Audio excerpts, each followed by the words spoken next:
Hi and welcome to Women's Cycling Week. My name's Chantal Thompson and I'm from the Ontario Cycling Association. Today I'm joined by my friend Mackenzie from the Dundas Valley Velo Club. We're here today to show you some components of our bikes and some basic maintenance tips. Definitely want to keep safe before you go out for a ride. So let's get started. Let's start with the handlebars. My handlebars are a typical road bike. They have a little bit of a curve down here, and we'll explain why talking about the different hand positions in a minute. But first, let's talk about what all is on my bike. On my handlebars, I first off have grip tape. You can coordinate your grip tape with any part of your bicycle. Here on the hoods, this is a component of my bike that not only controls my braking system, but also my gears. On the top of my bike, in addition to the brakes and gears and handlebar tape, I also have a bell, a bike computer, which I wouldn't consider a necessary component of your bike, but a lot of people choose to have it to get readings, and a light for riding during the early or late hours of the day for safety purposes. There are different hand positions on the handlebars. When you're riding for safety purposes, sometimes you need access to things such as your brakes. The position my hands are in right now is called the hoods. On the hoods, you have access to your brakes and your gears. This is a great comfortable riding spot, not as aero. If you're racing, you might want to get a little bit lower, but this is a very secure position.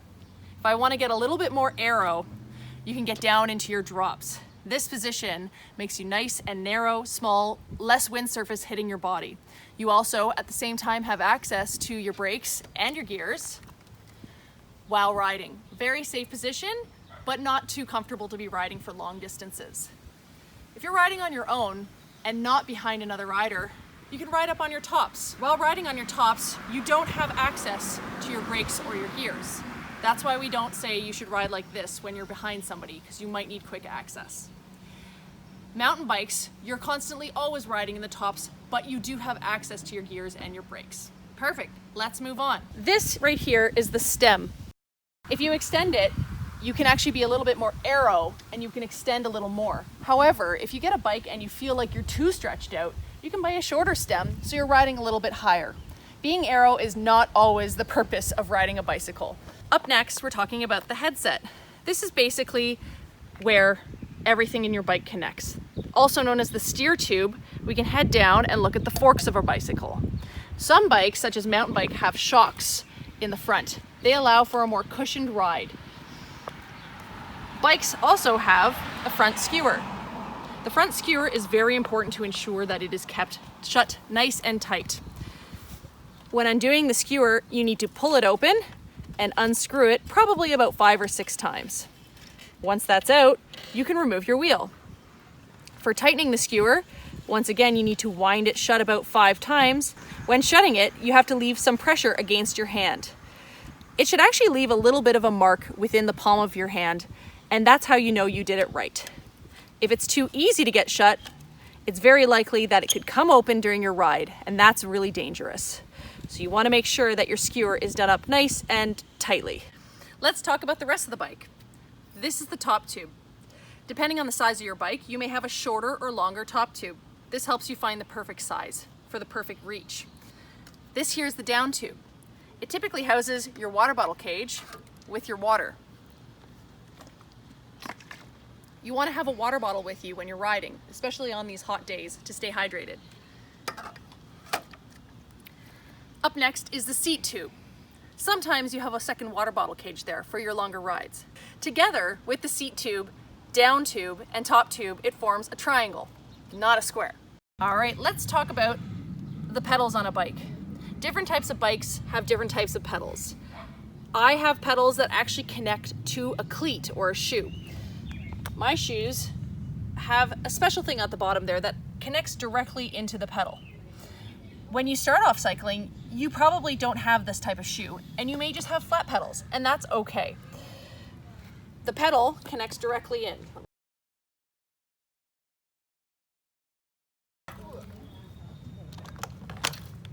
By applying a little bit of downward force, it connects in.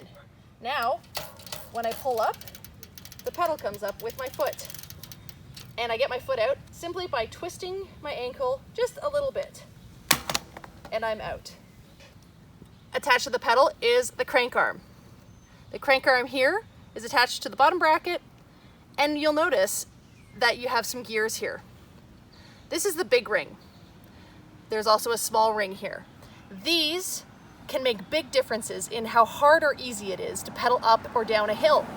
You can get different size chain rings, but that's mostly for racers who choose to upsize or downsize based on their type of race. In track racing, you're sometimes stuck with only one, so you have to make sure you choose the right one for the right race. These bikes here, with the big ring and small ring, have what is known as a derailleur. The derailleur can actually help change the gears. Right now, you'll notice my chain is on the small ring. In order to get it into the big ring, I'm going to shift to the big ring, and you can see that derailleur move. And if the bike is pedaling, it smoothly moves into the big ring. The big ring, I tell people, is only for speeds of about 32 kilometers an hour or faster. I prefer pedaling with a bit of a higher cadence, so I like to go into the small ring. Once again, changing into the small ring, I hit the shifter and pedal the bike into the small ring. The small ring, being used for speeds below 32 kilometers an hour, is fantastic for climbing the hills. Some bikes even have 3 rings, such as mountain bikes, in which case some people call the even smaller gear the granny gear, and it's excellent for getting up those steep inclines. Following along the chain of the bike, we move to the rear cassette. You'll notice there is about 10 gears on my bike. In order to change these gears, we need another derailleur. The derailleur here can help change gears. Right now I'm in one of the bigger cogs in the back of the bike. The bigger cogs at the back of the bike is actually the opposite of the front of the bike. The bigger cogs in the back of the bike make it easier to go up a steeper hill. Right now, I would have an easy time climbing a nice 7% grade. If I'm going downhill though, I probably want to go into a harder gear. In order to do so, I'm going to hit my shifter using my right hand on my bicycle. In my bike, this would be the small lever. And in doing so, you can see that derailleur moving. And if I'm pedaling, you're going to see the chain move about 3 or 4 gears. It's always important to continue cycling while changing your gears in order to see the effects. One more time, I'm going to go into an even harder gear.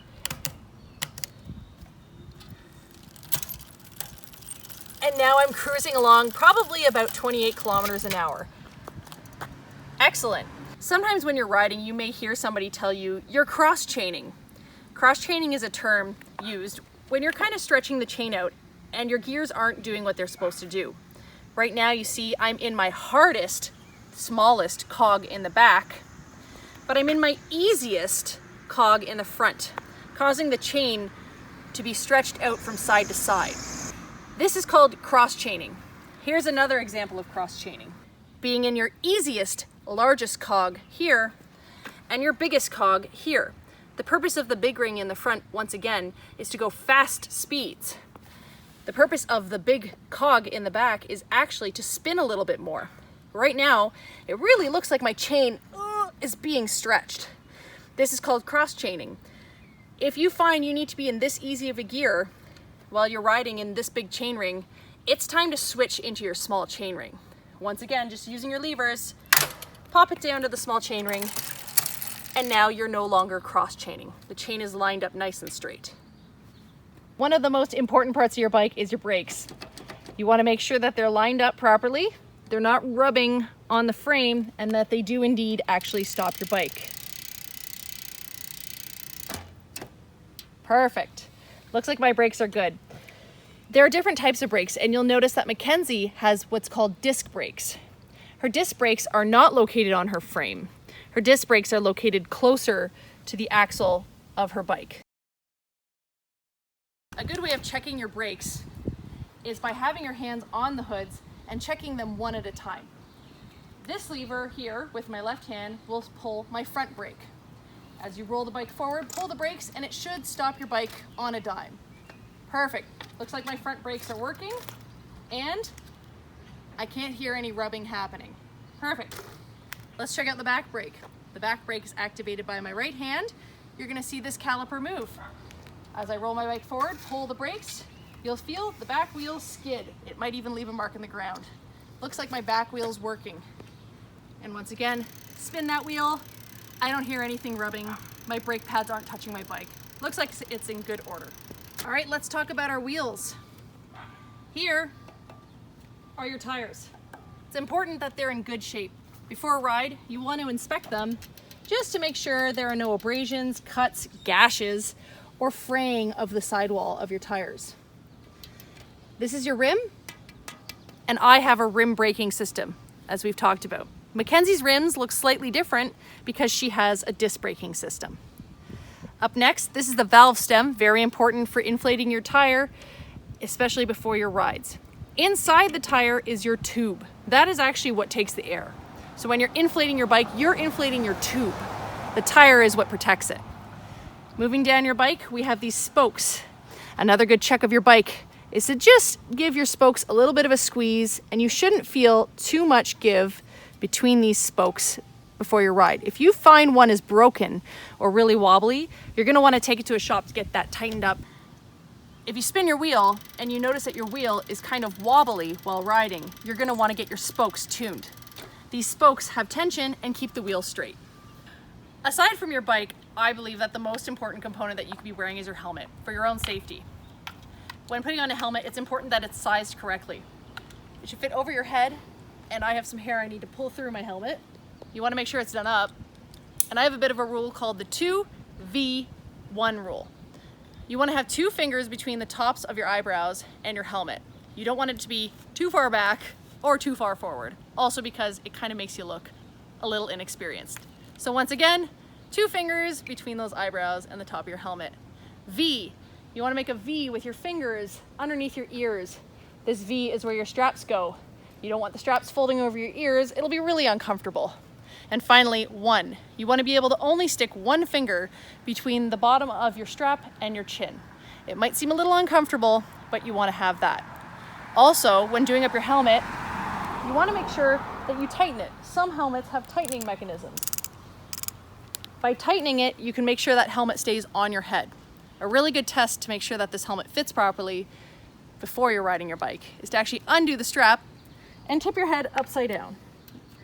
This helmet is on my head properly, so even if I fall and somehow my strap comes undone, it's still protecting my noggin.